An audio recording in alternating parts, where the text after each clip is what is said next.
Patrick Dewar, à l'affiche du film Un mauvais fils diffusé ce soir sur France 5, était héroïnomane avec sa compagne Elisabeth, comme l'avait déjà expliqué avec émotion leur fille Lola à l'Express. Patrick Dewar, a retrouvé ce vendredi 2 juin à 21 h sur France 5 dans le drame psychologique Un mauvais fils de l'immense Claude Sautet, n'a pas vécu une vie facile. L'acteur star des années 1970, qui s'était suicidé d'une balle dans la bouche en 1982, avait notamment rencontré des problèmes d'addiction, entraînant alors sa compagne Elisabeth Malvina Chalier dans sa chute. Des déboires sur lesquels s'était confiée leur fille Lola, elle aussi devenue actrice, dans un entretien accordé à l'Express. Mon père, héroïnomane, l'avait entraînée dans ses addictions, dont elle tentait alors de décrocher.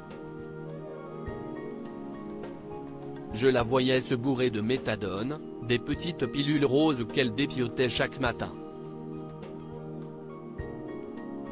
J'ai aussi compris qu'il n'était pas simple de perdre un mari à 22 ans, de se retrouver criblé de dettes vu que mon père n'avait jamais payé ses impôts, d'être viré de sa maison, avait raconté la vedette de Peur sur le lac, ajoutant « Je me suis dit, vers 10 ou 11 ans, qu'il ne nous aimait peut-être pas assez, ma mère et moi, pour choisir de s'en aller comme ça. »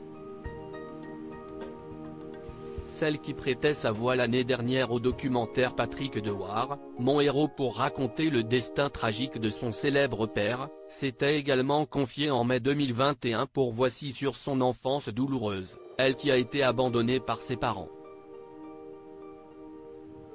Elle expliquait notamment la raison pour laquelle elle a décidé, malgré tout, de se faire connaître sous le nom de son père. On ne va pas se mentir, je me suis dit que ça irait plus vite pour moi si je m'appelais Dewar.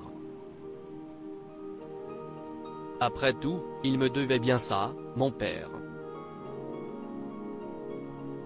Un entretien durant lequel elle révélait également que Patrick Dewar était endetté au moment de sa mort, de quoi compliquer la situation, il nous a laissé tellement de dettes que la vie n'a pas été facile. Elle cassait également le mythe selon lequel son père était ami avec Gérard Depardieu, accusé de violences sexuelles par plusieurs femmes, note de la rédaction, à qui il donne la réplique dans le film culte Les Valseuses, leur amitié est une légende, ils ne se voyaient jamais en dehors des plateaux. Je pense qu'il y avait de la jalousie, une sorte de concurrence, en tout cas de la part de mon père.